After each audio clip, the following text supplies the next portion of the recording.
So, Barcelona are desperate to offload Memphis Depay and Frankie de Jong, and what a surprise, Manchester United are linked to them again, but it is being reported that United are exploring bringing Memphis Depay back in January and de Jong next summer. Could very much happen with United being ruled out the Bellingham race. Some sources saying it's possible Man United get both Gakpo and Depay this January.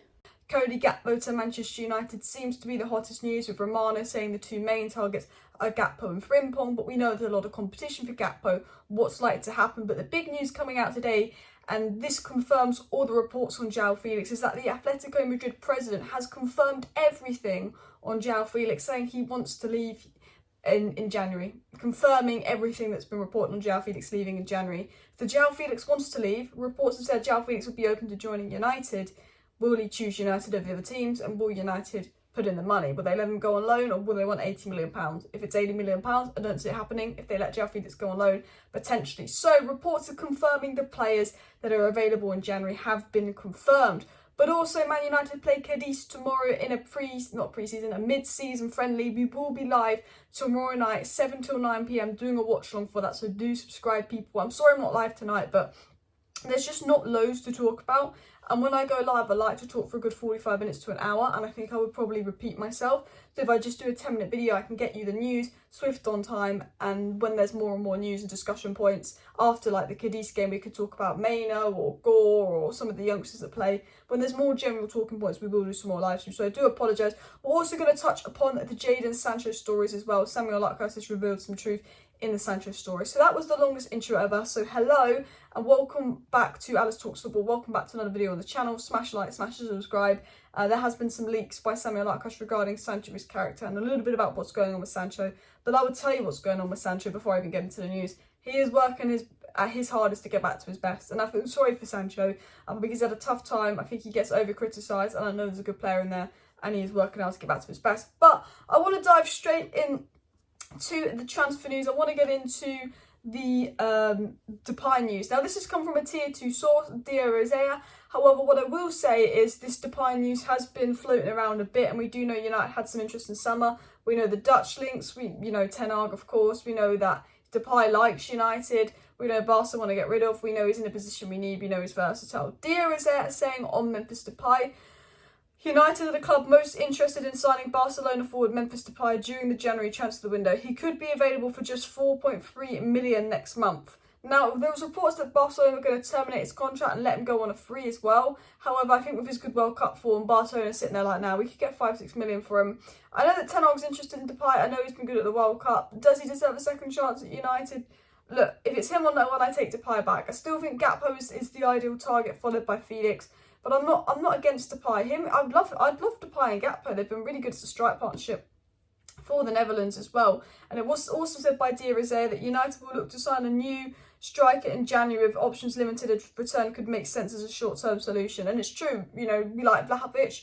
You know, there's the Ivan Toney situation going on. That can't happen. We like Osimhen. That can't happen. We like Kane. That can't happen.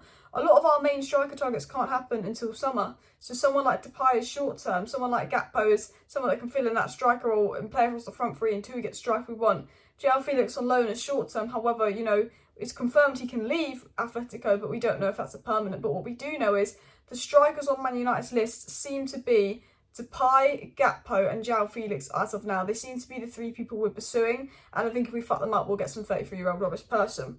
But it was said, and I wanted to get into this news, by Atletico Madrid owner Gil Marin on Joao Felix, that the relationship between the coach and him is not good, nor is his motivation. The most reasonable thing to do is his departure.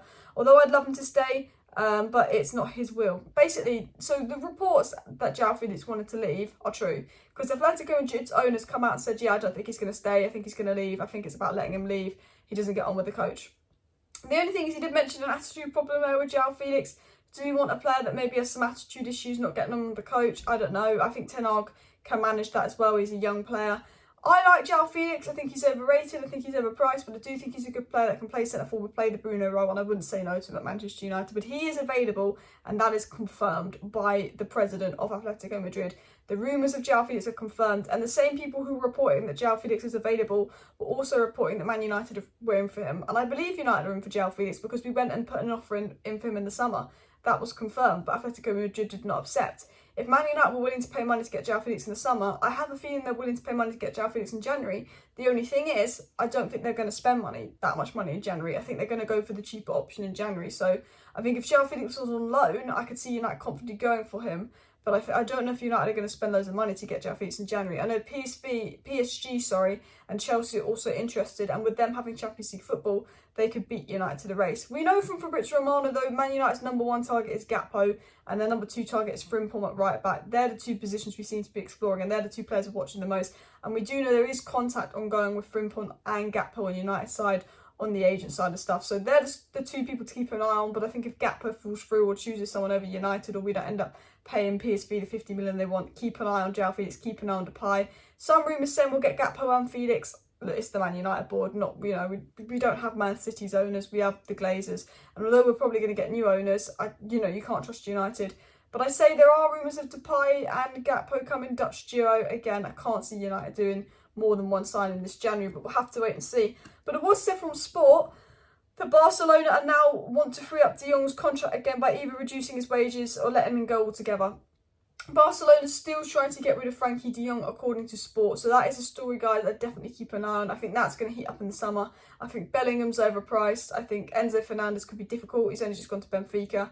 I still think there's a chance we get De Jong. However, I don't want to talk about De Jong, and it has come from Sport that just kind of waffled to get clicks because the World Cup's on. Now, regarding Jadon Sancho, Samuel Larka said it's understood the intention is for Sancho to rejoin the United squad at the Carrington training complex next week. Sancho did not return for the pre-season friendlies. He's not going on the trip to Spain. He's gone to the Netherlands to train with coaches recommended by Ten Hag. The feeling with Sancho is from the leaks that he's deleted social media to focus on his football and his family. He's disappointed about not being in the England squad. He's had a tough year. There were questions in the past about, is he focused enough and all of that. But he's got his head down. He's really focused on getting back to his best, and he wants to get back to his best. So he's under the recommendation of Ten Hag. Instead of going on these, little pre-friendly games, he's in the Netherlands working on intense training with hardcore coaches and will return to Carrington next week. He's focusing on himself, on his family, and improving his all-around game. The Man United staff, according to Samuel Larka, say that Sancho was brilliant when he is trusting of people. A source says it takes a bit to get to know him. He is quite quiet and unassuming, and people at United find when they broad a subject, Sancho is engaged and opens up quite swiftly. And it's basically saying he's a nice guy. And I think that's nice to come out because they refer a few idiots, Ross Harwood and these clickbait journalists that make up stuff for clicks, trying to make out that Sancho had a big attitude problem and all of that. We do know there was a few times he's been late and not focused, but we know he's never had like an attitude problem. I think people were saying that for clicks. So it's nice for Samuel Larkus and leaks to come out saying, look, Sancho's okay, he's a nice character, he's working very hard, he wants to get back to his best, and hopefully right wing Sancho will be back to his best very soon and that he's working hard. The last thing I want to talk about is Manchester United's game against Cadiz tomorrow. It's been reported that Elanga, Martial and Garnacho are set to start in the front three. I'm assuming Garnacho on the left, Elanga on the right and Anthony Martial up top. A player I want to see tomorrow is Kobbie Mainoo, but I think my predicted lineup would be De Gea in goal, Williams probably left back or right back, Victor Lindelof in the defence as well, Wan-Bissaka in the defence. Yeah, Williams probably left back, Wan-Bissaka right back, probably Lindelof and Jones in the defence. Maybe we'll see Axel Tuanzebe, who's also back. I'm not sure if he's 100% fit. I think it'll be a midfield three of Iqbal, McTominay, Donny, and the front three as mentioned prior. But I would like to see Kobbie Mainoo have some go. I would like to see also Charlie McNeil. I think they're two great players in the youth academy. And I think we've got some great youth talent. And I think with having a manager like Erik ten Hag, he is really desperate to bring through youth. You can see he's implementing Garnacho. I know Pellistri and Ahmad aren't technically youth, but I still think there's a good player in Pellistri and Ahmad. I look at Hugo, I look at Charlie McNeil, but the most talented person in that academy for me is Kobbie Mainoo and Sedan Iqbal. I really would like to see them get... It's just annoying that we didn't get like Grimsby or someone in the Carabao Cup, because they're two players I'd absolutely love to see play. Hannibal Mejbry's also been brilliant on loan, and Amad Diallo's growing at Sunderland as things come on. But I do think we've got a really exciting future and really exciting youth players we're building at United. And I know we say that a lot, and a lot of them don't turn out to be it, but I think we've actually got the manager here that can guide these youth players in the right direction, implement and grow these youth players, whereas I think Ollie neglected them, didn't get the most out of them. And we did have one fantastic youth player, but we all know what happened with number 11. Also, Ronaldo's reportedly on the bench today, so that'll be interesting to see. This is going to go up just before the game. But to sum up today's news, the big news story of today is that the Atletico Madrid president has confirmed Joao Felix will be leaving the club. He's confirmed all the news reports that Joao Felix bish bash bosh gone. So United, definitely an opportunity there.